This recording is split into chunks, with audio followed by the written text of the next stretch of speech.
Hey guys, tonight we tumble into a myth so shimmery, so bizarrely specific, that you'll wonder if someone accidentally spilled glitter on the ancient scroll and just decided to run with it.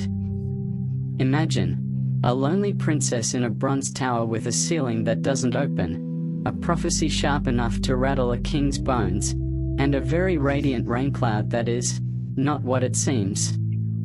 Yeah, that's what we are doing. You probably won't survive this without questioning the weather next time it drizzles. So, before you get comfortable, take a moment to like the video and subscribe, but only if you genuinely enjoy what I do here. And drop your location and local time in the comments. I love seeing where in the world you're winding down. Now, dim the lights, maybe turn on a fan for that soft background hum, and let's ease into tonight's journey together. You begin in Argos, ancient and sun-stained, where the stones remember secrets and even the shadows seem to squint with suspicion. You're following the clink of royal sandals. King Acrisius is pacing again. A man driven not by power, but by panic. His problem? A prophecy. A particularly rude one. The oracle had told him, very calmly, very confidently, that his own grandson would kill him. Not a general death forecast. Not a someday, possibly, if you cross the wrong goat kind of message. No. This one had specifics. Your daughter's son will be your undoing. And you can practically hear the king mutter, well, guess I'll just have no grandson then. Cue the overreaction. Rather than doing what, say, most humans would do, talk to his daughter, enroll in some early Bronze Age therapy, or, just chill, Acrisius commissions a bronze tower. Not metaphorically. He actually builds a sealed-off, windowless, skyless, doorless chamber of metal for his daughter Danaë. To protect her. Or rather, to protect himself from her womb. Inside, Danaë lives like a glowing little flame under a dome. Gilded furniture, polished walls, fine linens, but zero escape routes. It's not so much a bedroom as a womb within a womb. You float beside her as she paces barefoot on the chilled bronze floor. Her feet leave no prints. There's nowhere to go, nothing to do, no one to speak with besides the nurse who passes food through a cleverly disguised hatch. Occasionally, Danaë sings. Quietly. As if worried the walls will report back. And that's where she is when Zeus notices her. The view from Olympus is absurdly good. And Zeus? Well, he's bored. Mainstream historical fact. The myth of Danaë and Zeus appears in ancient Greek literature as early as Hesiod and is fully elaborated in later sources like Apollodorus and Ovid. It was a well-known story across the classical world, frequently depicted in sculpture and painting. Zeus, in his eternal multitasking, glances down through divine cloud cover and sees her, golden, enclosed, utterly unreachable. And suddenly, the god who's turned into bulls, eagles, and various low-flying seduction metaphors thinks, you know what I haven't been yet? Atmospheric precipitation. Enter the golden Raincloud. Now, if you're imagining a Pixar-style fluffy cumulus with a top hat, you're slightly off. This is a shimmering, liquid-light vapor that descends not through the sky, but through metal. It glides, mysteriously, extravagantly, into the sealed chamber like it got past a very distracted bouncer. Fringe tidbit? Some ancient versions insist Zeus didn't just appear as golden rain, but actually became the rain, conscious droplets sliding like honey, aware, directed, divine. One late Roman poet even describes the rain singing softly as it fell, though thankfully, he didn't specify the lyrics. Historians still argue whether the golden rain was symbolic of divine power, celestial light, or something a bit more adult. We won't linger, but yes, some interpretations are wildly unsubtle. You hover near the ceiling of Danaë's chamber. The rain pulses through a crack that shouldn't exist, coalescing mid-air like a dream learning to walk. Danaë watches, wide-eyed, as it gathers and shimmers and starts to hum. And then? She stops being alone. Zeus doesn't speak, at least not with words. He just is, a presence in her mind, a warmth against her skin, a gold-touched moment that rewrites her story without asking for a pen. She doesn't scream. She doesn't run. She simply breathes in that impossible light. And the rain glows a little brighter. You don't know how long it lasts. Maybe minutes. Maybe hours.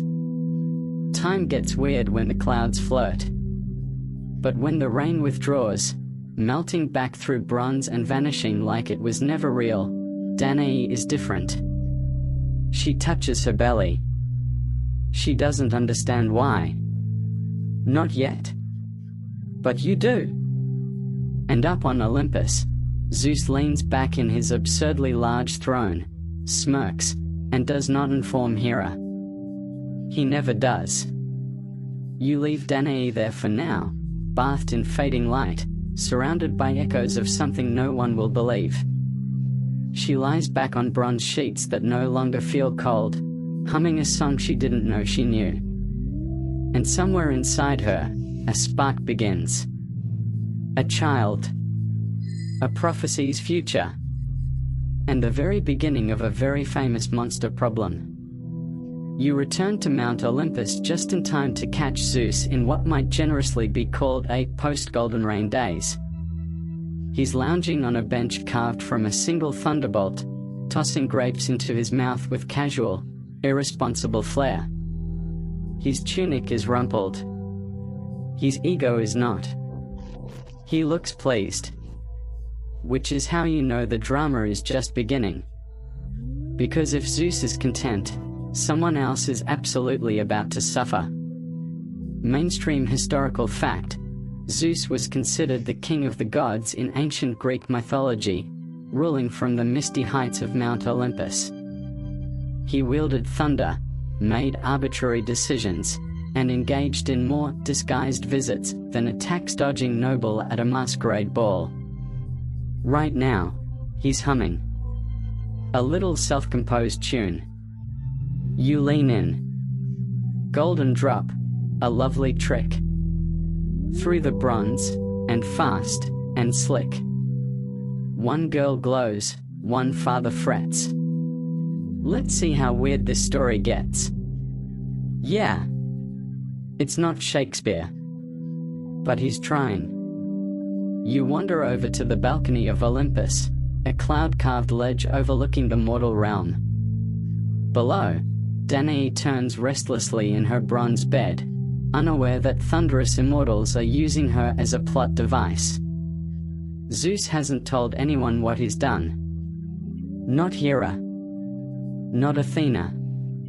Not even Hermes, who's usually in on the gossip within 4 seconds of anything interesting happening.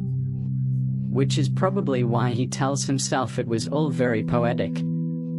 A golden mist, he says aloud, mostly to impress his own echo. More elegant than a swan. Less complicated than a bull. You, of course, remember the swan incident. And the bull incident. And the shower of flowers turned into a tree incident, which didn't even make the top 10 list of weird divine courtships. Fringe tidbit? While the Golden Rain version of Zeus's visit to Danaë is the most famous, some ancient vase paintings depict him simply appearing as a beam of light, or as a disembodied voice that coaxed Danaë into dreaming the entire experience. One particularly chaotic fragment suggests he arrived disguised as a mirror and showed her her true reflection, which looked suspiciously like him. Interpretations, as always, very. Back on Olympus, the clouds around Zeus begin to darken, not because of guilt, but because Hera has arrived. Oh dear. Hera, queen of the gods, patroness of marriage, professional grudge holder. She enters the scene with her signature storm smile. You can smell the divine tension before she even says a word. Something you'd like to tell me, husband? He glances up innocently. Organized a festival. For whom? For art. She narrows her eyes. Art doesn't live in Argos. Maybe he's visiting? She stares. A pause. A long, thunderously quiet pause. Then, Zeus. He adjusts his posture. Looks thoughtful. Would it help if I said it was symbolic? It never helps when you say it was symbolic. Another pause. Then Hera sweeps past him, trailing winds like silk.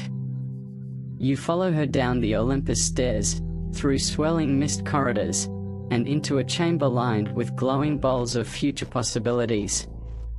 In one, Danaë cradles her stomach. In another, Acrisius is building a suspiciously buoyant-looking box.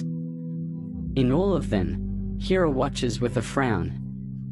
This is where things always go wrong. She doesn't act. Not yet. But the clouds tighten around her shoulders like a shawl of storm promises. Meanwhile, Zeus wanders over to the gods' messaging pool, a sort of ancient celestial group chat made entirely of water and drama, and drops in a single thought. A child is coming. One of mine. Glorious. Unstoppable. Possibly fond of swords. A ripple. Then another. The gods begin to murmur. Poseidon laughs somewhere in the background, mid-trident polishing. Hermes smirks and reaches for his travel sandals. About time we had a new demigod running around. It's been, what, 2 months? Athena just sighs and prepares for the paperwork. Because she knows. They all know. When Zeus turns into anything, rain, goat, dream, inkwell, the world is about to get a new hero. Or a new catastrophe. Usually both. Historians still argue whether Zeus's transformation into golden rain was meant to convey seduction, power, or omnipresence. Some modern interpretations suggest it was a metaphor for divine inspiration, a radiant descent into mortal limitations. Others say it was just Zeus being Zeus, restless, radiant, and tragically predictable. But you? You watched the echo of his smile in the clouds. And you know this wasn't just about conquest. Zeus is always planning something. Even when he doesn't know what it is. Even when it's just curiosity, sparkled with arrogance and stirred with loneliness. Danaë may have been his target. But something else just opened in the sky. A crack. A seed. A shimmer of destiny shaped like a baby with a very interesting backstory. And far below, that baby is already shifting in the womb. Turning. Stretching. Unaware that he will one day stare down gods, monsters, and political in-laws with the same calm expression. Zeus watches a moment longer, then vanishes in a rustle of thunder. As if he was never there at all. You float now, just beneath the clouds of Olympus, down toward the warm bronze haze that marks Danaë's prison palace. The air here smells of metal and sun-warmed myrrh, and the stones hum softly with the weight of secrets they've been forced to keep. You arrive just in time to see Danaë standing at her polished bronze wall, tracing her fingers along the edge where shadow meets glow. She looks calm. too calm for someone who just had a rendezvous with celestial precipitation. She leans against the wall, humming that same quiet melody, tuneless, but oddly soothing. She doesn't talk to the guards, of course. There are none. There's no one here but her, and the occasional servant who's forbidden to speak of anything but food and floor polish. She hasn't told anyone yet. She isn't even sure there's anything to tell. But she feels it. And so do you. Her fingers drift to her belly again, almost without thinking. Mainstream historical fact: Danaë was the daughter of King Acrisius of Argos, and like many royal women in myth, her value was tied closely to her womb. Though her name doesn't appear often in standalone myths, her role in Perseus's origin cements her as one of the more quietly powerful figures of the heroic age. You watch her sit on the edge of her bronze bed, trying to remember if she dreamed the whole thing. A cloud that gleamed? A voice that wasn't a voice? A warm rush of gold that somehow lingered in her skin like a blush that never faded? But then, there's the new rhythm. A slight change in her body. A weight. A whisper of life. She knows. The next morning, the nurse finds her still awake. Eyes distant. Cheeks flushed. She says nothing. But her hands are folded protectively over her midsection. The nurse doesn't ask. She just lowers her eyes and backs out, more carefully than usual. Rumors ripple through the servants like heat through sand. Something's different. And not in the "we got a new rug" kind of way. No one mentions Zeus. Of course not. They wouldn't dare. But the whispers about Danaë glow brighter than her chamber walls. Soon, even Acrisius hears. You reappear in the marble hall of Argos just as he smashes a goblet against the floor. She what? The advisor clears his throat. She appears to be with child, my king. Acrisius turns pale. Then purple. Then some shade not found in nature. But no one's been near her. That tower is sealed tighter than.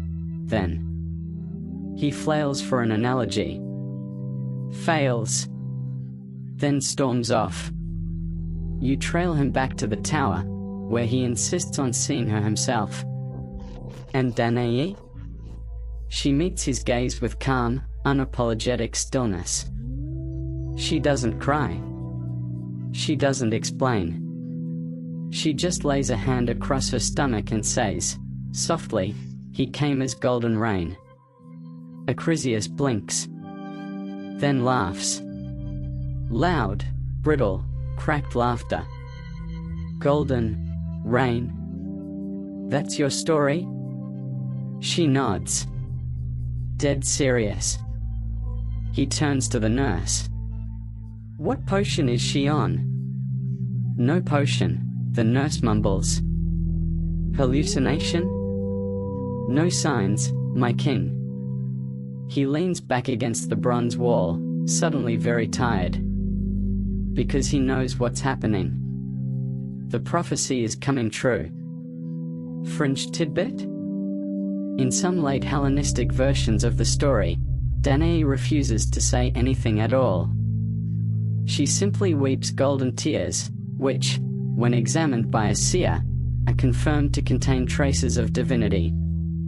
Another obscure variant claims her chamber was not entirely sealed, that a single hidden panel was left open by a stonemason who fell in love with her voice. Historians still argue whether Danaë's story was meant to be cautionary or reverent. Was she the victim of prophecy, or the chosen vessel of fate? Some scholars suggest her silence is the real power move. That her refusal to play along is her own kind of mythic resistance. Back in her chamber, Danaë now walks in slow circles, one hand on her belly, the other trailing against the bronze like she's mapping her way out with fingertips. Acrisius, meanwhile, starts making plans. Plans involving carpenters. And a very specific kind of chest. But we're not there yet. Tonight, you stay with Danaë. You sit beside her as she closes her eyes, a soft smile playing at her lips. Outside the tower, the air turns thick with midsummer heat, but inside, she seems to shimmer with a different kind of glow. You lean close and hear the faintest heartbeat. Not hers. Not yet fully human. But undeniably alive. A pulse forged in prophecy and golden light. And as she falls asleep, you could swear you hear the bronze itself sigh. Like even the walls know there's no containing what comes next. You wake up to the sound of hammers.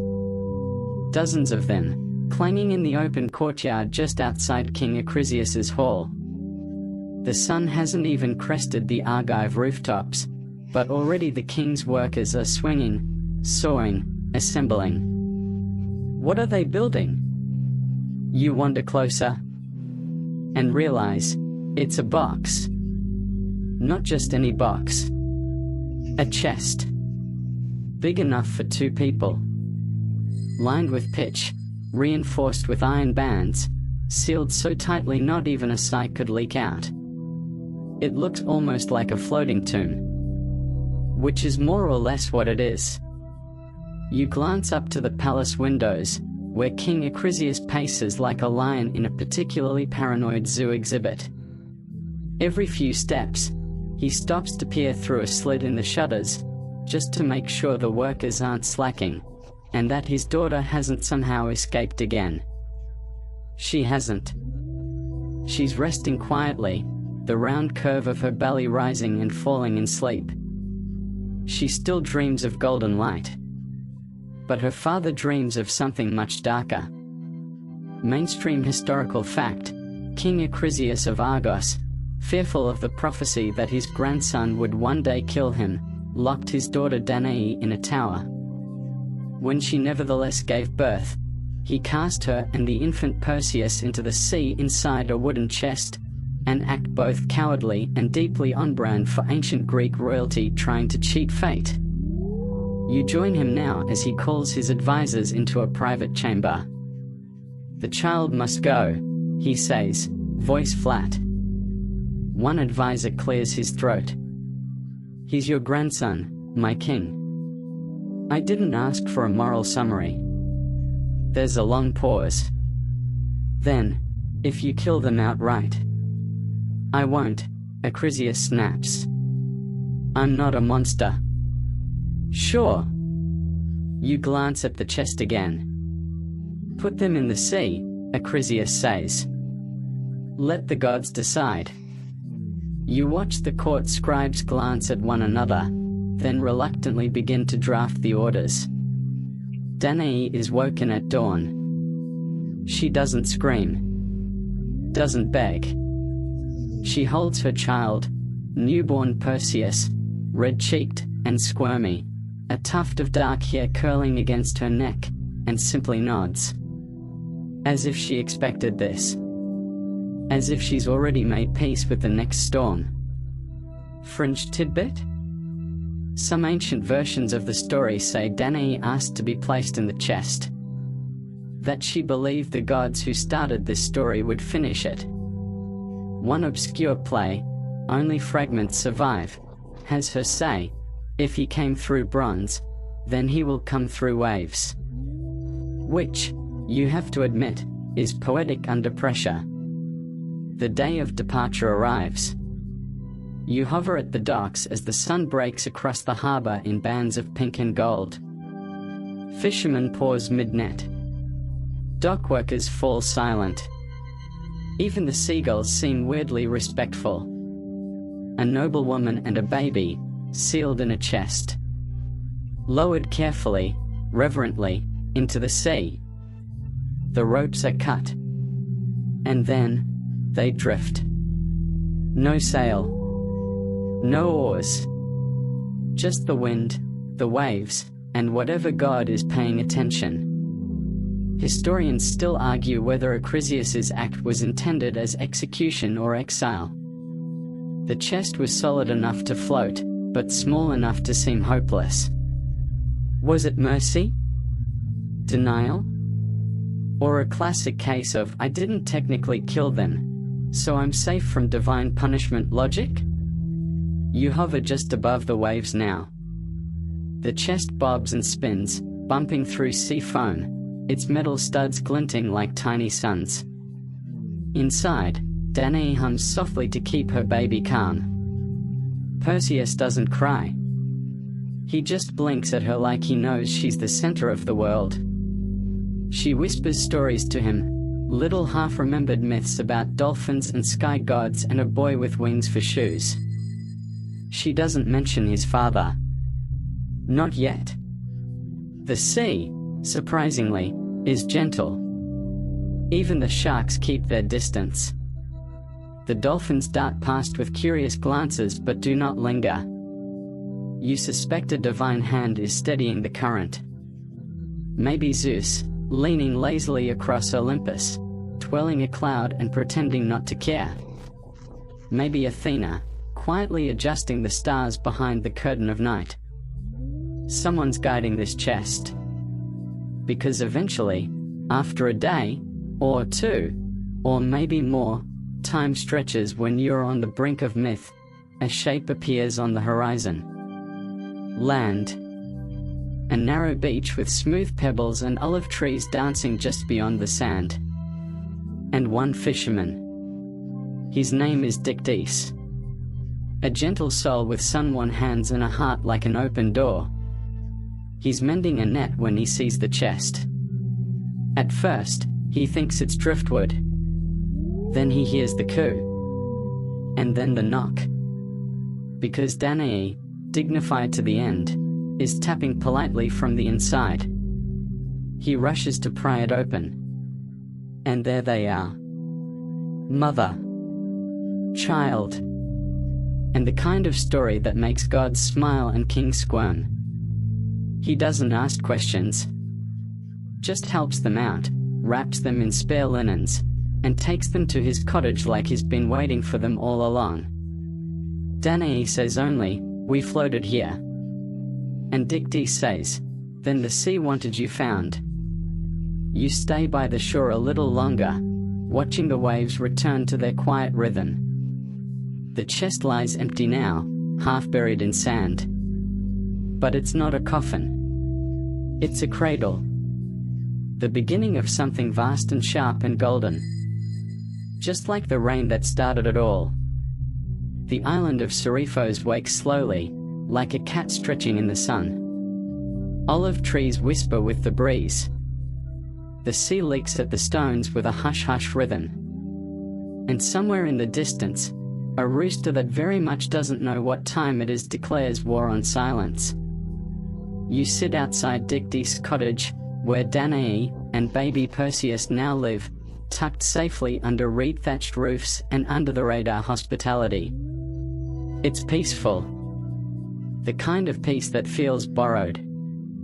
And inside that peace? A mystery that no one wants to say out loud. Because no one, not Danaë, not Dictys, not the villagers who sneak curious glances, is entirely sure how the king of the gods managed to infiltrate a sealed bronze room. They just know something divine happened. Danaë knows it more than anyone. You follow her as she steps outside with Perseus in her arms. The sun kisses her face. The child kicks once in sleepy delight, like he knows he's in the safest place he's ever been. Danaë takes in the horizon, her eyes unreadable. She hasn't told anyone the full story. But tonight, she will tell you. Mainstream historical fact. In many mythological traditions, Danaë and Perseus are said to have washed ashore on Seriphos, a small rocky island in the Aegean. There they were rescued by Dictys, a humble fisherman and brother to the island's king. Danaë is often portrayed as a symbol of quiet strength, dignified, poised, and quietly mystical. You drift beside her through the olive grove. The leaves rustle like they're eavesdropping. She stops at a small well, stares into it. Not for water, for memory. You hear her voice, soft, like breeze-touched cloth. He didn't speak. Not in words. It was more like pressure. Light against my ribs. A warmth that knew my name before I remembered it. She trails off. You wait. He came as golden rain. She says it plainly. No fanfare. No poetry. But somehow it's more intimate that way. You remember that moment in the bronze chamber, how the light shimmered, how the air thickened with meaning. But now she adds something new. The rain didn't fall. It danced. Like it was alive. Like it was watching me. You pause. That's not in any of the versions you've read. It curled around my wrist like a bracelet. Tapped my cheek. And then, it was inside the room. And then inside me. There's no shame in her voice. No trembling. Just truth. You nod. Because she deserves to say it. Fringe tidbit? One Byzantine commentator wrote of Danaë's tale as a dream within iron, claiming she was not visited at all, but that Zeus implanted a divine dream so vivid it reshaped her body. In this version, the rain never physically arrived, it manifested through thought. Wild? Yes. But in mythology, metaphors have muscles. Historians still argue whether the golden rain was meant to suggest divinity's ability to overcome barriers, or merely a poetic cover story for something more mortal. Some say it reflects the ancient world's view of fate, inescapable, permeating, and indifferent to architectural efforts. Danaë turns back toward the cottage, but before she steps inside, she whispers one last thing. He came through bronze. But I don't think he needed to. And then she disappears inside, leaving you in a swirl of olive leaves and divine aftermath. But the island has more to say.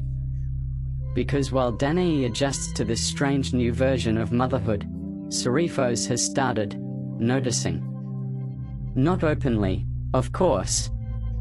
There are no town criers shouting "Holy Maternity Alert" from rooftops.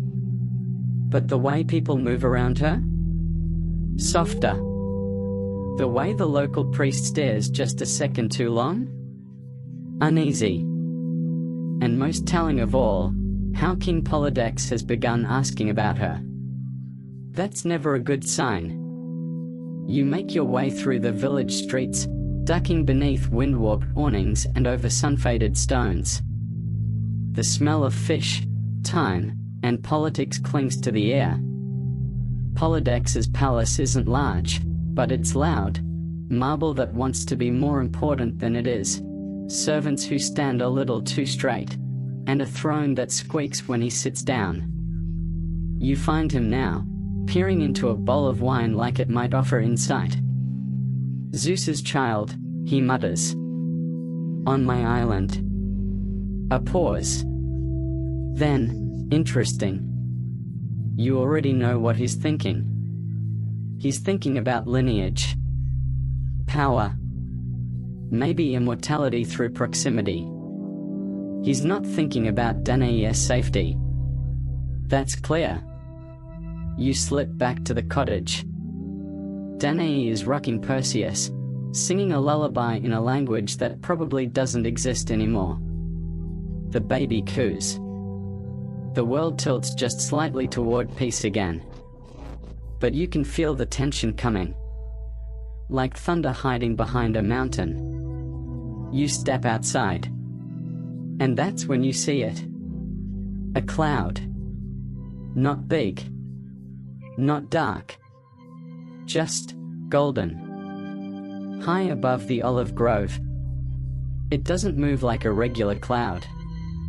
It hovers. Like it's watching. Like it's checking in. Zeus, maybe. Or something he left behind. You look up. Then back at Danaë's door. Then up again. The cloud pulses once. Softly. Then drifts away. Vanishing over the horizon like a secret swallowed by the wind.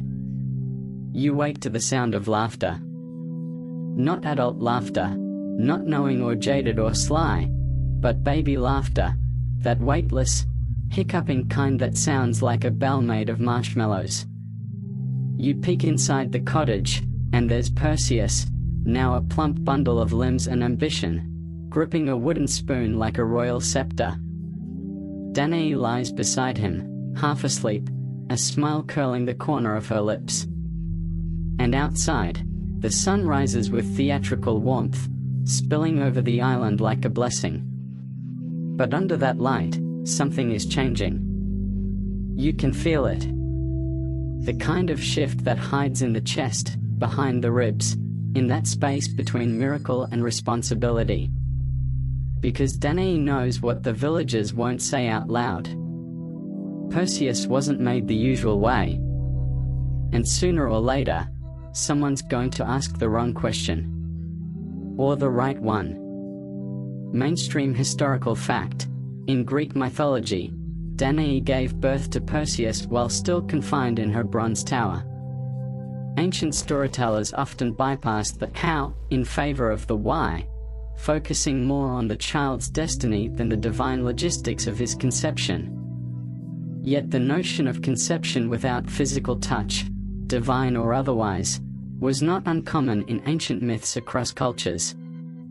You sit with Danaë by the well as she feeds Perseus mashed figs with honey. He gurgles. Smears more on his nose than in his mouth. She wipes him gently.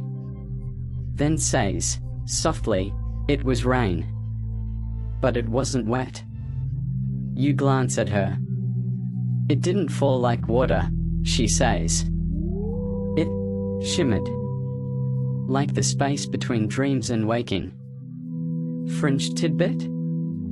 Some Renaissance scholars, obsessed with astrology and myth, theorized that Zeus used a kind of celestial beam, a metaphysical concept where divine essence was transferred through rays of planetary alignment. These early proto-mystics believed Danaë conceived not through touch, but through perfect astral timing. One even claimed the rain was metaphorical pollen. Yes. Pollen. You lift your gaze to the olive trees. They sway gently.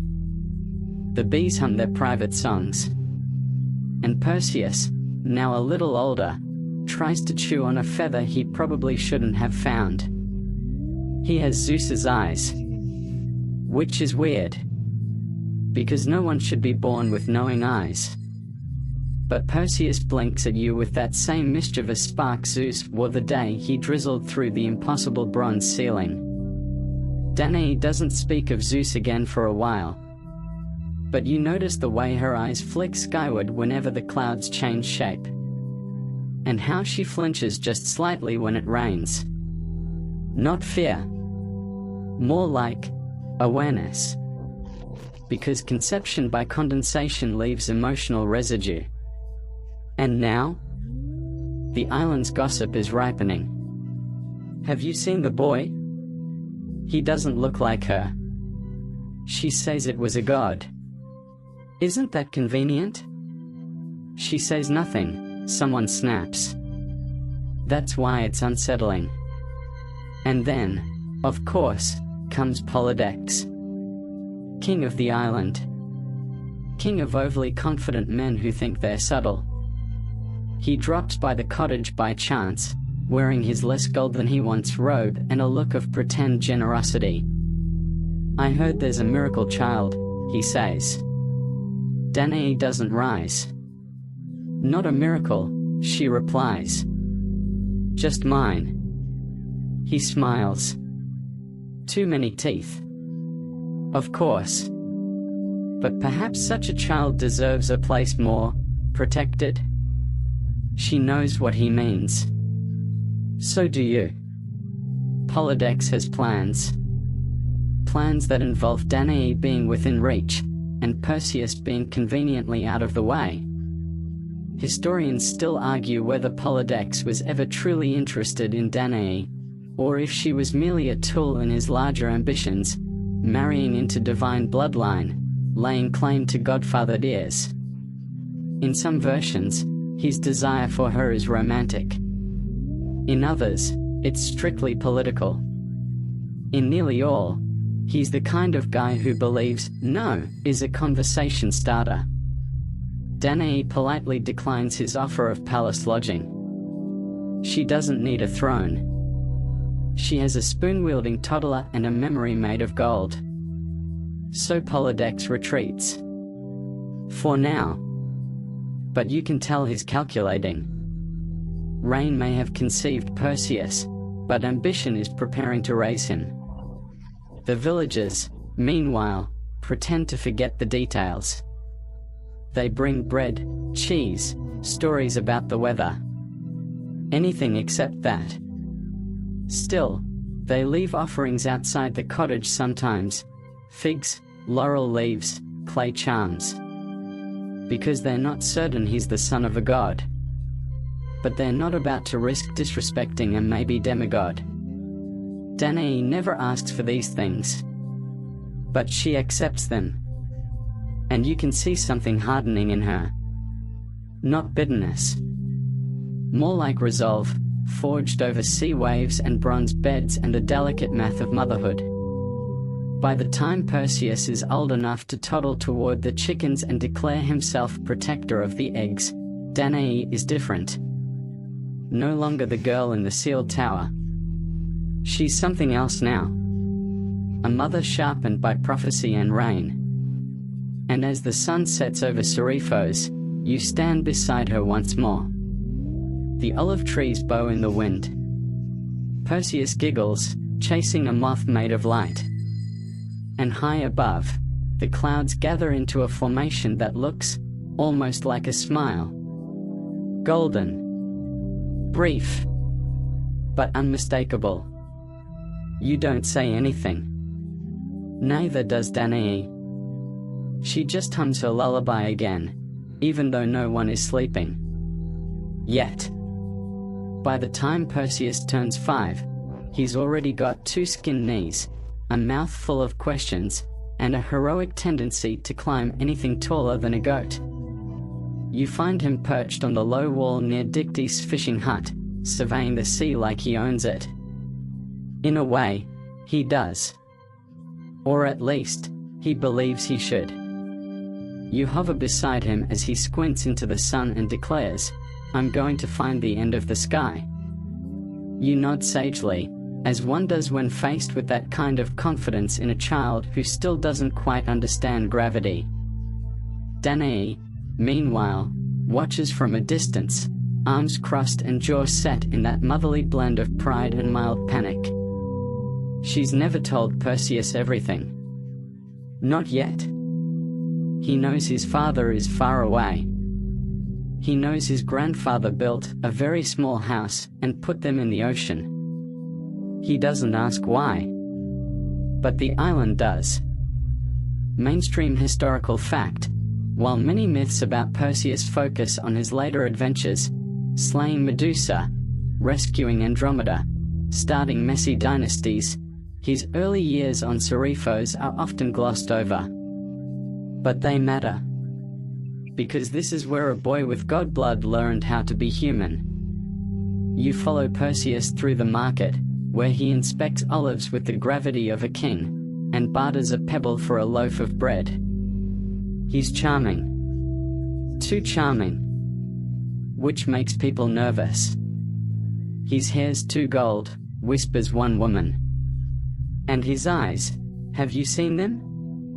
They reflect the sky. Children do that, someone counters. But not like that. They don't say the word Zeus. Not directly. But it hangs in the air, unspoken and heavy, like the scent of rain before a storm. Fringe tidbit? A few obscure myths claim that even as a child, Perseus could summon a breeze when he was upset. One lost Homeric fragment mentions the boy who called wind from his feet and silence from the stars. It's unclear if this was literal or just poetic license, but then again, you've seen his tantrums. Polydex, of course, notices all of it. The confidence, the charm, the annoying habit Perseus has of being beloved even without trying. The king watches from his polished, not quite marble balcony, lips pursed. He's aging, and he knows it. His own heirs are absent, and his legacy is looking increasingly less golden. Unless he calls in Dictys. "You've raised the boy well," he says, fake earnest. Dictys nods. "He's a good one." "And Danaë?" "She seems," Polydex hesitates. "Resilient." Dictys' jaw tightens. "She is." There's a pause. Then the king leans forward. "Would she marry me, do you think?" A beat. Dictys meets his eyes. "No." "Ah." The word is small. Cold. Like the first drop of rain before a deluge. You feel it then, the shift. This is no longer about hospitality or curiosity.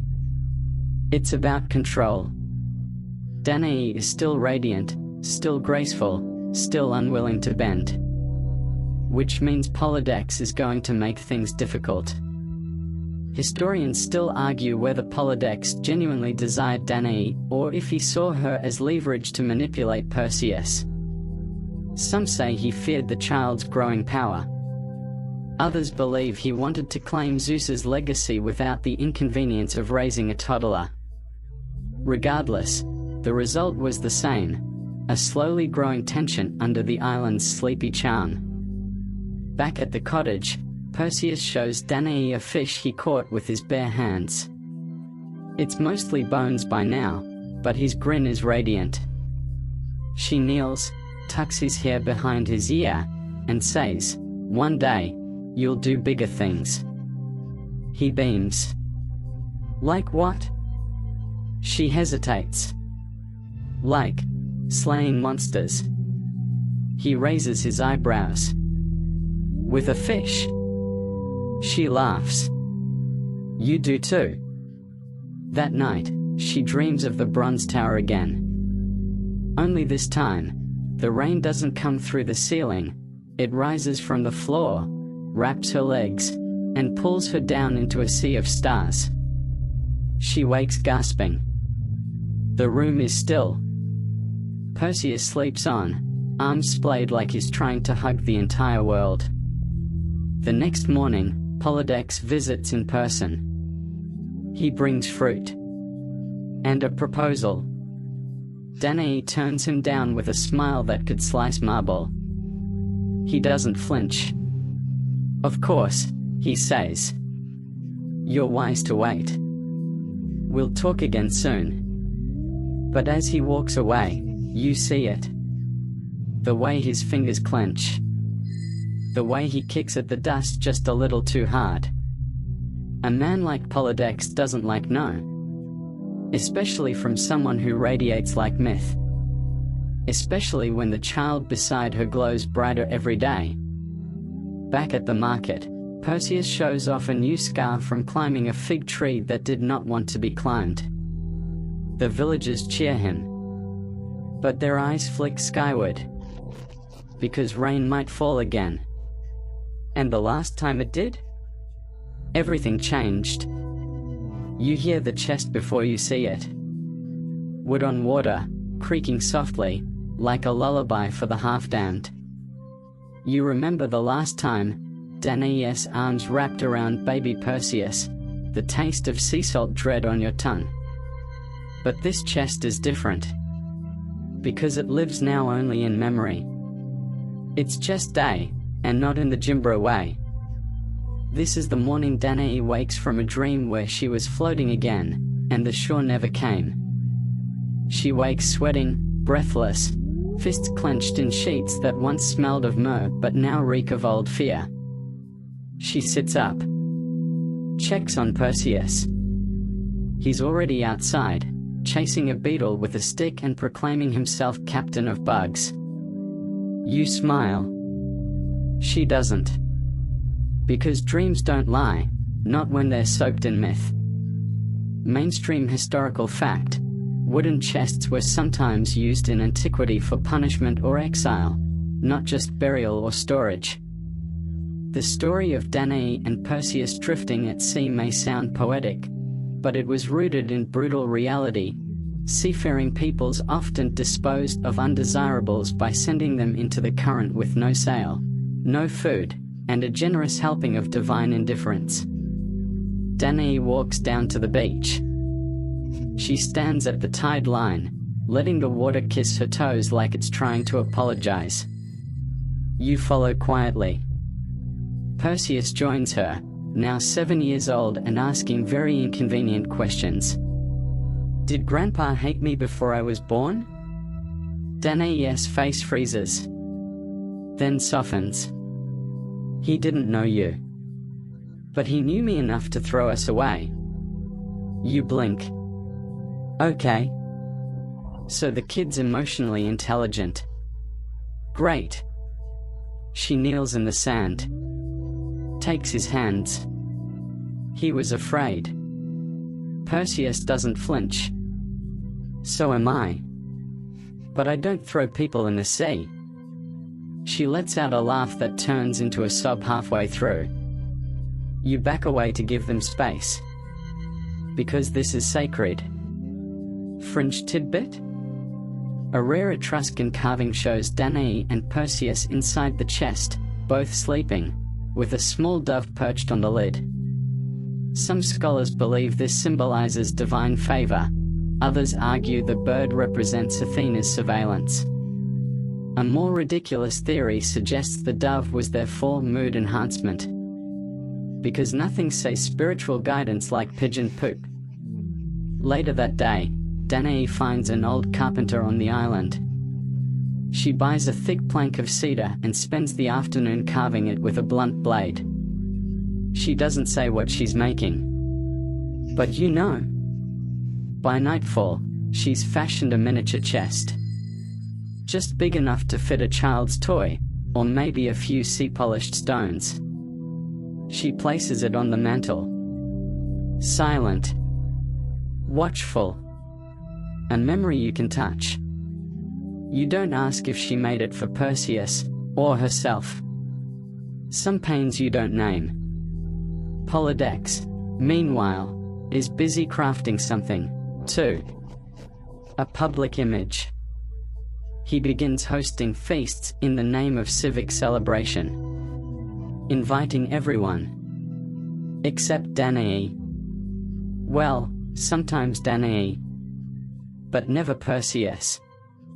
And you can feel the trap unfolding. Like a curtain parting just enough to show you the blade behind the smile. He's seeding the rumor, Perseus is dangerous. Divine. Unpredictable. Then offering himself as the one who can manage it. A king of containment. Perseus doesn't notice. He's too busy building a raft out of driftwood and declaring it seaworthy. It isn't. You help him patch it anyway. Because what else do you do when you're raising the child of rain? Historians still argue whether Polydex genuinely feared Perseus or just found him inconvenient. Some versions of the myth claim the king was jealous of the boy's popularity, while others paint him as a master manipulator using Perseus to gain favor with the gods. Either way, one thing is clear: he wanted control. Of Danaë. Of the narrative. Of the future. That night, Danaë speaks softly while Perseus sleeps. He's going to try something. You nod. Soon, she says. And when he does, you stay with him. You raise an eyebrow. You know what I mean. You do. It's not a command. It's a blessing. In the way only mothers can give. The next morning, Polydex arrives. Not with threats. Not with guards. With a gift. A box. Not a chest, but close enough to sting. Something for the boy, he says smoothly. I hear he likes adventures. Perseus opens it. Inside is a toy soldier, carved from olive wood, with wings on its sandals and a tiny sword made of bronze. Danaë flinches. Perseus beams. I'll call him Windfoot. Polydex bows. I thought you might. Then walks away. But not before Danaë sees the smile he hides behind his hand. A smile that says, this isn't a gift. It's a warning. You stay awake that night, listening to waves tap against the shore like they remember the chest, too. Perseus sleeps with the toy beside him. Danaë sits by the window, eyes on the stars. And you? You wait. Because storm clouds are gathering. And this time, no chest will save them. The sea doesn't roar when things go wrong. Not here.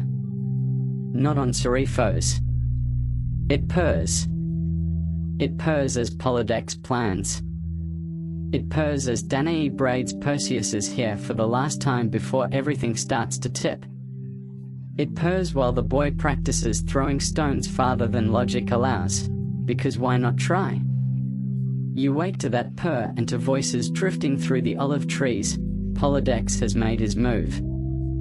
He's throwing a grand feast. Not the casual kind. Not the come drink and pretend I'm likable kind. This one is different. It's got layers. Like a very political onion. Mainstream historical fact. In the myth of Perseus, King Polydex announces a grand banquet under the pretense of courtly celebration. All the noblemen are invited and expected to bring lavish gifts. This setup is classically baited, a means to isolate Perseus while making him look ungrateful and immature, should he fail to participate properly. You stand in the crowd as men of Seriphos arrive with ornate offerings, silver bowls, ivory combs, perfume jars so expensive they are more scent than function. Perseus? He shows up with a smile and an apple. Not metaphorically. An actual apple. Danaë had warned him. But he's 15. And confident. And full of the kind of divine miscalculation only teenagers and immortal storm gods possess. Polydex greets him with exaggerated warmth. Ah, the son of Zeus himself. I trust you've brought me something appropriate? Perseus blinks. Holds up the apple. It's fresh. There's a long, terrible silence. Accordia coughs dramatically. Someone whispers, "Oh no." Polydex smiles thinly. A gift indeed. But perhaps not fitting for royalty. Perseus flushes. I didn't know. Oh, but you must have known. The invitation was clear, each man to bring a horse. A beat. Perseus's jaw tightens. I don't have a horse. No matter, the king says, voice slippery. A boy like you, brave, radiant, could surely fetch me something better. Perseus narrows his eyes. Polydex leans in. You strike me as a hero, Perseus. Why not prove it? Bring me the head of Medusa? The room freezes. Even the sea seems to pause. Fringe tidbit? In some rare myth variants, Polydex originally asked for a monster of worth, leaving the interpretation open. One bardic retelling has Perseus drunkenly volunteer the Medusa himself, desperate to avoid public shame. Regardless, the result is always the same. He accepts the impossible quest. You see Danaë from across the courtyard. She starts to speak. But Perseus is already standing taller. Already saying, "Fine. I'll bring it." Already trapped. Polydex claps. The applause sounds like mockery. Later, Danaë finds him on the shore, skipping stones with violent precision. "Why did you say yes?" "I had to." "No," she says. "You didn't." He turns to her, voice low. "He wants me gone." "I know. I'm going anyway." She watches him throw one last stone. It flies farther than seems fair, then disappears. The next morning, Perseus prepares to leave. You help him gather a cloak, a satchel, a dull dagger. He looks like a boy playing dress-up. He looks like a story waiting to bite. Danaë braids his hair again. Slower this time. Maybe for the last time. "Do you know what you're walking into?" He shrugs. "A snake-haired woman with eyes that kill." "And?" He swallows. "And something I have to face." Historians still argue whether the story of Medusa was added to the Perseus myth later, as a way to retroactively explain his hero status. Others insist it was always part of his arc, a divine boy facing a monstrous mirror of fear and beauty. Medusa, after all, is never just a monster. She's a challenge carved in metaphor. You leave with him. Because of course you do. The sun rises behind you both, casting long shadows across Seriphos. Polydex watches from his balcony. Danaë from the beach. And as Perseus disappears beyond the olive groves, she whispers something you almost miss. "May the clouds that made you watch over your path not come back. Not be safe. Just watch. Because rain doesn't stay. It moves on. And this boy, born of storm and bronze, must learn to weather things alone." You trail Perseus through the olive groves, feet crunching quietly over twigs, morning light draped across the hills like a contented cat. He moves fast. Too fast for someone heading into monster territory. Maybe he's hoping momentum will carry him past common sense. You wouldn't blame him. He doesn't know where he's going. Not really. He's got no map, no weapons worth mentioning, and no clue what it actually means to bring back the head of Medusa. Honestly, he's about 4 steps away from trying to hit a Gorgon with a stick and a motivational quote. Mainstream historical fact: Medusa, in most versions of Greek myth, was one of 3 Gorgon sisters. Unlike her siblings, she was mortal. Her gaze could turn men to stone. Perseus's journey to slay her is one of the earliest full hero quests in Western storytelling, complete with magical gear, divine help, and a healthy disregard for logistical planning. Perseus walks along a cliffside trail now, pausing to look down at the sea. His reflection shimmers in the water below. He frowns. You know he's wondering what part of him is the boy Danaë raised, and what part belongs to the sky that never raised him. He hasn't asked about Zeus. Not yet. But the question hums in him, deep and slow. He doesn't know whether to be proud of it or terrified. You stop at a clearing where he tries to build a fire with 0 kindling and a great deal of optimism. You help. It's sad. Eventually, He gives up and eats a raw fig with all the despair of someone discovering real travel means discomfort. Then, rustling. A sound like feathers and whispers. You spin.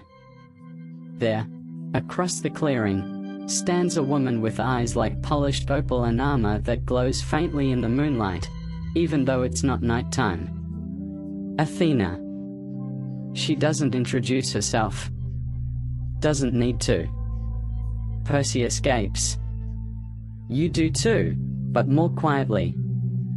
I thought you might need help, she says, with the breezy understatement of someone who regularly mentors demigods before lunch.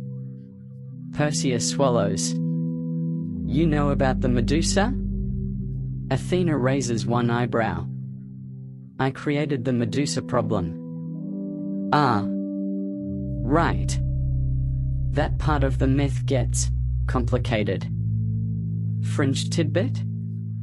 One lesser-known variant suggests Medusa was once a priestess in Athena's temple, transformed into a gorgon by Athena after a betrayal, not just by the gods, but by fate itself. Some scholars argue the myth is layered with coded metaphors about punishment, purity, and feminine wrath. Others just say, bad hair day turned lethal. Athena doesn't explain herself. She never does. Instead, she offers Perseus a gift, a polished bronze shield. It gleams like a second sun.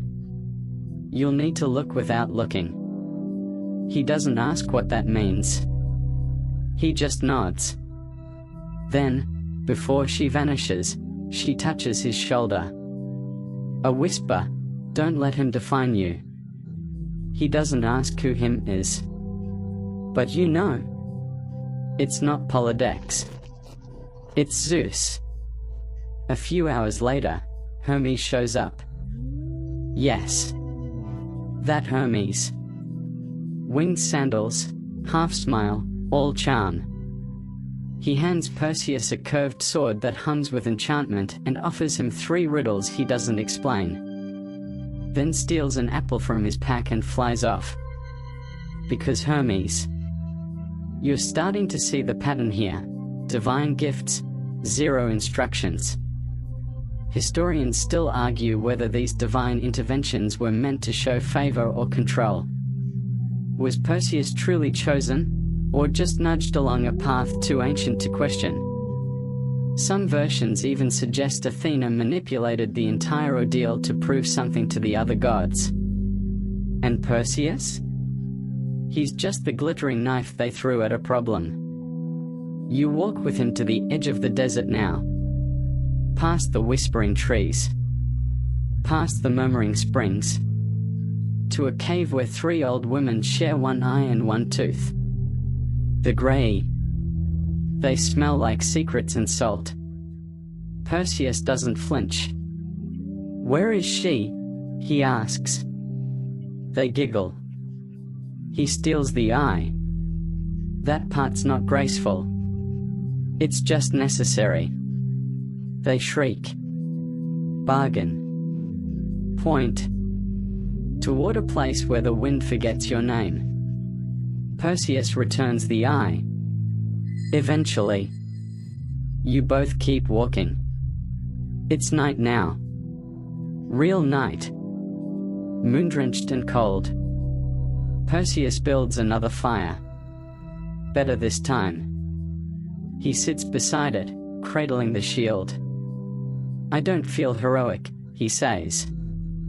You nod. Do you think he knows I exist? He asks. You don't answer. Because you don't have to. He looks up. At the stars. At the stormless, godless sky. Good, he says. Then sleeps. And in the darkness, something sighs. Not wind. Not beast. Something older. Maybe fate. Maybe myth itself, stretching its limbs. Because the boy born of bronze and rain is almost ready to meet a woman whose gaze reflects everything he's afraid of. and only one of them is walking away. You wake to silence. Not the peaceful kind, but the kind that hums too loud inside your ears. No bird song. No wind. Not even the sound of Perseus chewing whatever forest root he's decided is breakfast today. Just stillness. He's standing a few paces away, staring into the distance. His cloak flutters behind him. The sword gleams faintly on his hip. The bronze shield, wrapped in cloth, is strapped to his back like a secret he's not ready to use. And then, above you, just for a moment, the clouds part. There it is. Golden. Shimmering. Unmistakably smug. Zeus. You barely catch the outline. He's not really there, more like a feeling shaped like a man, draped across the sky with a casual arrogance only immortal weather can pull off. Perseus sees it too. And he doesn't smile. Mainstream historical fact: in many retellings, Zeus never directly interacts with Perseus during his quest. He fathers the child, sets the stage, and disappears into the mythic fog. But in some fragmentary accounts, Perseus is visited by dreams or omens, symbols of divine monitoring that never quite explain themselves. Perseus doesn't speak for a while. Then finally, to no one in particular, so now he shows up. You sit beside him. He doesn't look at you. Where was he when the box was rocking in the waves?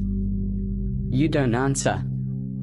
Where was he when Polydex laughed in my face? Still nothing. He turns. Not to you. To the sky. I don't want anything from you. And the cloud? It pulses once. Then fades. Fringe tidbit? In a rare Orphic hymn, quoted only once by a confused Roman senator, Perseus is said to have rejected Zeus's favor, refusing divine aid and choosing to complete his quest by will alone. Scholars dismiss it as later moralizing, but it's a tantalizing glimpse into a more rebellious demigod mythos. Perseus turns his focus back to the path ahead. The Gorgon's lair is close. You can feel it. The tree's thin. The soil grows dry and strangely chalky. Rocks seem to lean away from the cave's mouth like they've seen too much and would very much like to be excluded from future plot developments. The three Gorgons live here: immortal Stheno and Uriel, and immortal Medusa. But only one turns men to stone. Perseus doesn't rush. He unwraps the shield. It catches the weak light and throws it back with soft menace.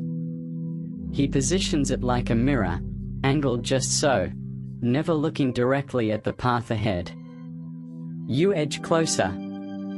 Inside, the cave breathes. Stone statues line the floor, some cracked, some still perfect. Warriors with faces locked in surprise.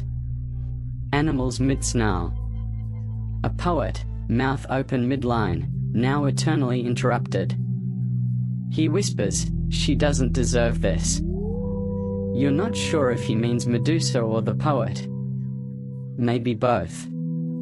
He enters. Carefully. Shield raised. Sword ready. And there, curled like sleep itself, is Medusa. Her snakes murmur softly in her ear. She is not monstrous. She is heartbreak carved in scales. You've heard the stories. Some say she was beautiful once, so beautiful it made the gods jealous. Some say she was a priestess, punished for being desired. Some say her gaze kills because the truth always does. Historians still argue whether Medusa was always a villain, or if she was a symbol of violated innocence, of repressed rage, of femininity turned dangerous because it refused to be silent. Perseus steps closer. breath held, muscles tense. He watches her only through the shield's reflection. She stirs. Snakes hiss. Then, silence. He strikes. Clean. No flourish. Just a necessary motion. And it's done. The head, eyes closed, is wrapped quickly in cloth. No gloating. No shout of victory. Just breath. And guilt. You leave the cave fast. Too fast. The other Gorgons scream in the distance. They don't chase. They mourn. Perseus runs until he collapses beside a stream. He washes his hands. His face. Then whispers, "She looked so tired." You say nothing. What is there to say? He has the head. He has the story. He has the weight. And above him? Nothing. No Zeus. No clouds. No warmth. Just sky. And a silence shaped like consequence. The head doesn't blink. You check. Twice. It just sits there, bundled in layers of cloth and moss, tucked inside a satchel Perseus insists on carrying himself. Every few miles, he touches the flap, not to open it, but to remind himself it's real. That he did it. That the thing inside is both the proof and the punishment. The journey back to Seriphos begins under grey skies and uneven footing. Perseus says little. You say less. He walks faster than before. Like if he hurries, he might outrun the smell of that cave. Or the faint, phantom hiss that still curls around the edge of his ears when it gets too quiet. Mainstream historical fact: after slaying Medusa, Perseus is said to have carried her severed head back across Greece, using it in several key mythic episodes, including the petrification of Polydex. The head retained its lethal power even after death, making it one of the most feared and sought-after relics in ancient myth. The gods don't speak to him again. Hermes doesn't show up with witty commentary. Athena doesn't beam in with guidance. Even Zeus is silent, probably too busy turning into something weird in another myth entirely. Perseus doesn't complain. But you can tell. He thought there'd be something more. A parade? A thunderous, well done? A hug? There is none. Instead, there's sand in his boots and a headache blooming behind his temples. He stops by a river to drink. The water is cold and clear, and for a moment, just one, he sees her reflection in the ripples. Medusa. Not snarling. Not monstrous. Just human. Or once was. He throws a stone into the stream. Watches the image shatter. You travel on. At night, he dreams of eyes. Not hers. His. Mirrored back at him in the shield. Did they look proud? Did they look scared? He doesn't remember. Fringed tidbit? An early vase painting from Corinth shows Perseus riding with Medusa's head strapped to his belt, grinning. Later interpretations softened that image, perhaps to align better with hero worship. But the artifact remains, hinting that some versions of the myth enjoyed a more chaotic, less remorseful Perseus. You finally reached the edge of Seriphos. The sea smells the same. The gulls sound just as judgmental. But the island feels different. Like it's been holding its breath. Polydex hasn't just been waiting. He's been celebrating. He told the court Perseus was dead. That the boy had failed.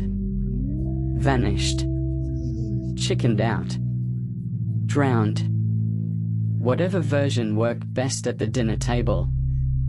Danaë, according to whispered rumor, was placed under palace protection. You know what that means. Perseus hears it, too. He doesn't speak. Just keeps walking. Straight to the palace. Past gawking villagers. Past stunned guards. Right into the throne room, where Polydex lounges in silk and hubris. Back so soon, the king says, smirking. Perseus sets down the satchel. I brought your gift. The court leans in. Polydex snorts. I doubt. The cloth is pulled away. Just slightly. A peek. A flicker. Enough. Polydex stops. Goes silent. Turns to stone. Right there. Mid-laugh. The room screams. A courtier faints. Someone claps, unironically. Perseus rewraps the head and slings the bag over his shoulder. Then turns. Is my mother here? Someone points. Danaë stands at the edge of the chamber. Still. Pale. Glorious. They walk toward each other slowly. Then faster. Then into an embrace that feels like a full stop. Like rain after drought. Like a name remembered after being forgotten. They don't speak for a long time. Just breathe. Historians still argue whether Polydex truly tried to force Danaë into marriage or whether this element was added to justify Perseus's vengeance. Some say the king deserved it. Others claim he was a victim of divine overkill. What's clear is this: no one cried for him when the pigeons started nesting on his statue shoulders. Perseus gives the head to Athena. Just hands it over. No ceremony. No thanks. She smiles faintly. Mounts it on her shield, the Aegis, where it will petrify her enemies and unsettle every art student for the next several centuries. He walks away. Still no sign of Zeus. But that night, as Perseus lies in his old bed, the rain begins to fall. Not a storm. Not thunder. Just a soft, steady patter. He opens the window. Lets it in. And for the first time in weeks, he sleeps without dreaming. The villagers of Seriphos now walk past the stone statue of Polydex like it's always been there. Just another decorative warning about the dangers of underestimating teenagers with magical relics. Someone's tied a flower crown to its head. Someone else painted the lips pink. Perseus doesn't comment. But you notice he smiles a little every time he passes it. He's different now. Still kind. Still sharp-eyed. But there's a quietness to him that wasn't there before. He doesn't run anymore. He paces. He weighs. You follow him down to the docks, where Dictys is hauling in nets and pretending he didn't cry the day Perseus returned. Need help? Perseus asks. Dictys snorts. Do you know how to untangle squid? Perseus does not. But he learns. And for a few weeks, it's almost normal. Mainstream historical fact: after defeating Polydex, Perseus is said to have installed Dictys as the rightful ruler of Seriphos. It's one of the rare clean political handoffs in myth. No bloodshed, no drama. Just a humble fisherman suddenly wearing a crown like it's a borrowed hat. Danaë settles back into her cottage, though she repaints the shutters and swaps out the reed mats. You can tell she's trying to reclaim it, to scrub the memory of royal manipulation from its corners. One day, Perseus finds her humming. I thought you hated that song. he says. She shrugs. I changed my mind. A beat. Then, thank you. He nods. I didn't do it for him, he says, meaning politics. I know, she replies. You did it for me. They smile. But under that smile is something else. Because peace, in myth, is always the opening act for the next disaster. And it arrives during a feast.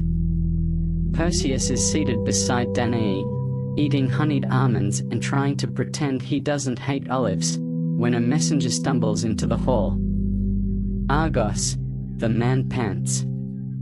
King Acrisius, he's heard the boy lives. The almonds fall from Perseus's hand.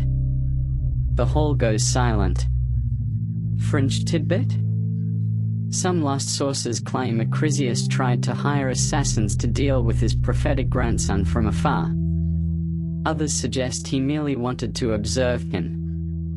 But the most dramatic version? He fled the city entirely, thinking he could escape fate if he simply became really, really good at hide-and-seek. Perseus rises. I have to go. Danaë stands too. No. He's my grandfather. And? I have to see him. You don't know if it's guilt or duty or just myth dragging him by the ankle, but you follow him the next morning. The sky is clear. Too clear. Zeus clear. You wonder if he's watching again. Waiting. Judging. The road to Argos winds through golden hills and thistle fields.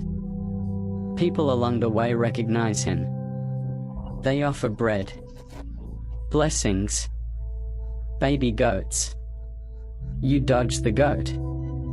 In Argos, the throne sits empty. Acrisius, it turns out, did run. Perseus sighs. Coward. He sets down the satchel anyway. I didn't come to kill you, he says aloud, to no one. But I'm here. The wind shifts. Just slightly. Historians still argue whether the final confrontation between Perseus and Acrisius ever happened in person. Some say they met, made peace, and parted quietly. Others say Perseus accidentally killed him during athletic games, hurling a discus that veered too far. A freak accident. Or a fulfilled prophecy in disguise. You see it happen now. The arena. The crowd. Perseus steps into the sand, invited to compete just for fun. He doesn't want to. But he does. And when the discus leaves his hand, spinning cleanly through the air, you already know where it's going. Into the crowd. Into a man who looks a little too much like Perseus around the eyes. Acrisius dies instantly. No words. Just fate, drawing a period at the end of its favorite sentence. Perseus doesn't speak. He buries the body himself. Then builds a small monument, a pillar of stone, uncarved, unmarked. He doesn't pray. Doesn't cry. Just says, I hope you weren't afraid. And walks away.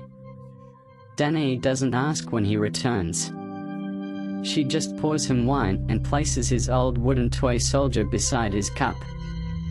He smiles at it. Windfoot. You still remember, she says. Of course I do. The stars rise. And above them? A faint shimmer of gold in the sky. But this time, Perseus doesn't look up. He doesn't need to. The story has shifted. The boy who once dreamed of adventure has lived through one. And he's still standing. Argos never quite recovers. After Acrisius's unexpected and incredibly symbolic demise, the city tries to crown Perseus. He politely declines. "Your king was afraid of me," he says. "I won't take his seat." So instead, he trades. Mainstream historical fact: according to several ancient sources, Perseus swapped kingdoms with Megapence, king of Tiryns, after the accidental killing of his grandfather. This diplomatic move, rare in myth, allowed him to rule elsewhere while avoiding the shadow of fulfilled prophecy. You watch as Perseus walks through Argos one last time, pausing only to press a coin into the hand of a beggar who clearly doesn't know he's being given lunch money by the guy who decapitated a Gorgon. Then it's on to Tiryns, the city of thick walls and thicker politics. Danaë doesn't move with him. She stays behind in Seriphos with Dictys, having earned a quiet life. Her cottage, freshly painted, now has grapevines crawling up the walls and a chair that's finally stopped wobbling. "I've done my time with kings," she tells Perseus. He nods. And though they part, there's peace in it. He visits often. Always with a story. Always with figs. Fringe tidbit? In one oddball tale recorded in a fragmentary play, Danaë eventually starts a school on Seriphos where she teaches the daughters of fishermen how to read, and how to defend themselves with short swords. This version ends with her being called Bronze Mother, both for her past and for her unbending will. In Tiryns, Perseus builds. Literally. With Athena's blessing, he oversees the construction of massive walls, cyclopean in size and myth. People say giants helped. Or maybe just gods. Or maybe that one really enthusiastic mason with a hammer named Otos. But walls aren't the only thing he builds. He marries Andromeda. Yes, that Andromeda, the chained to a rock, almost eaten by a sea monster princess. But we're skipping a bit. That rescue comes between sections 14 and 15. Because what matters now is what comes after.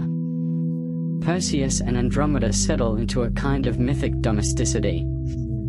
It's not perfect, he snores, she sharpens knives too close to his foot, but they love each other, and that's rare enough in stories like these. They have children. Lots of them. And each one has Danaë's cheekbones and Zeus's appetite for dramatic entrances. Perseus rules with a steady hand, refusing temples built in his name and instead funding roads, wells, and one surprisingly good amphitheater. You sit beside him one night as he stares into the fire. Do you think he's proud? You raise an eyebrow. He shrugs. I know I said I didn't care. But sometimes. He trails off. Then, what kind of father doesn't show up for the hard parts? You nod. Because rain is beautiful. But it doesn't stay. Historians still argue whether Perseus saw Zeus again. Some claim he was given a final audience, just once, before ascending to Olympus as a minor deity.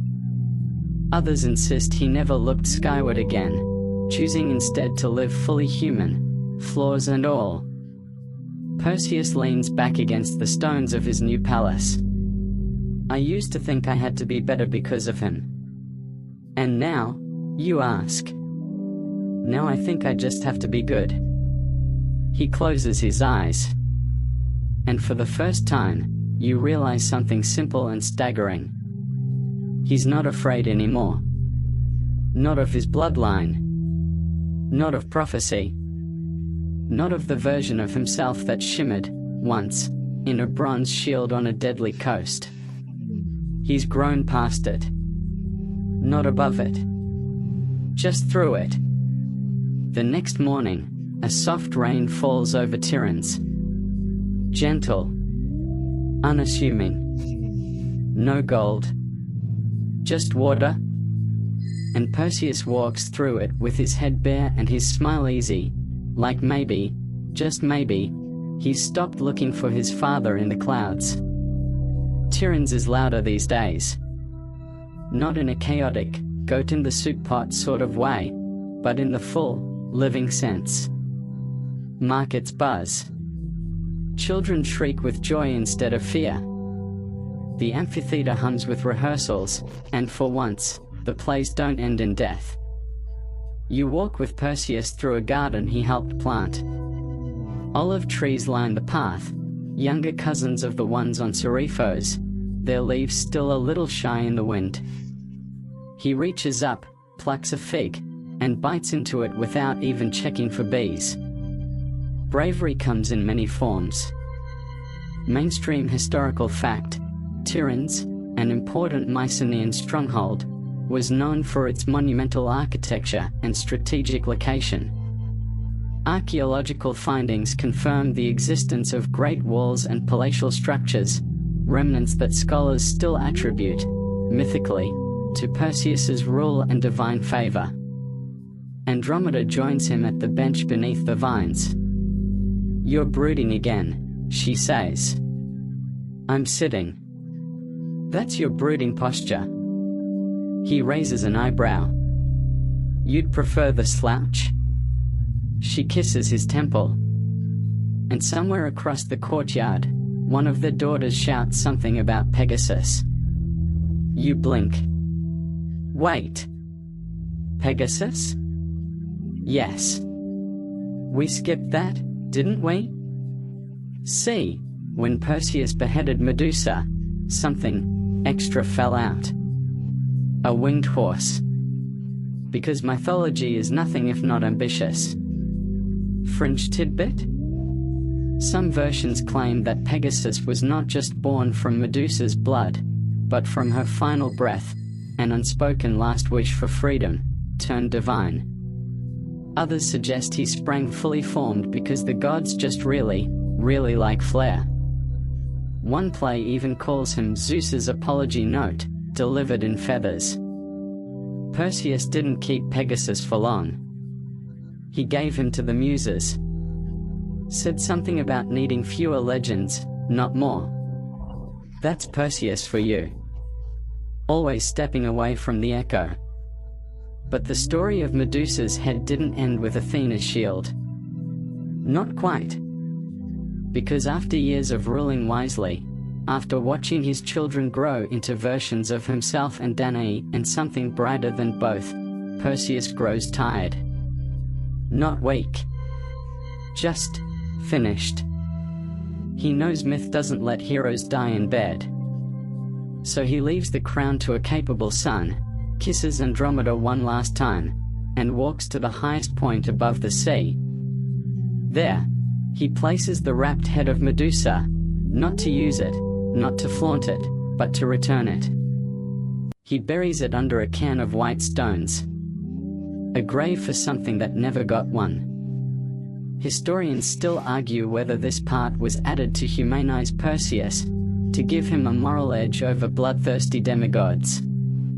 Some inscriptions claim the cairn became a shrine. Others suggest it was never real. But the quiet of that hill remains sacred. Birds don't sing there. Wind doesn't touch it. You sit beside him afterward. Neither of you speak. He's not smiling. Not grieving. Just settling. The sea rolls quietly below. And then he says it. Do you think she hated me? You hesitate. He nods. Yeah. Me too. He doesn't ask for forgiveness. That's not what this is. It's a knowing. A last step in becoming whole. Because every hero's journey must end with looking backward, and deciding what parts to carry home. You return to Seriphos one last time. Danaë is older now. Silver threads in her hair. But her back still straightens when she sees him. They embrace for a long time. Longer than words require. She doesn't ask about Acrisius. Or Medusa. Or the gods. She just says, "Did you come to stay?" He thinks. Then nods. Yes. For a while. And in the olive grove, rain begins to fall.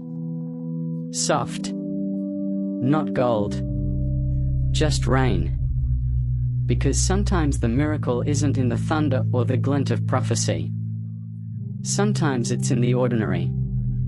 In a hero laying down his sword. In a mother's arms that are still open. In the boy who once tried to name the wind, and now simply lets it pass.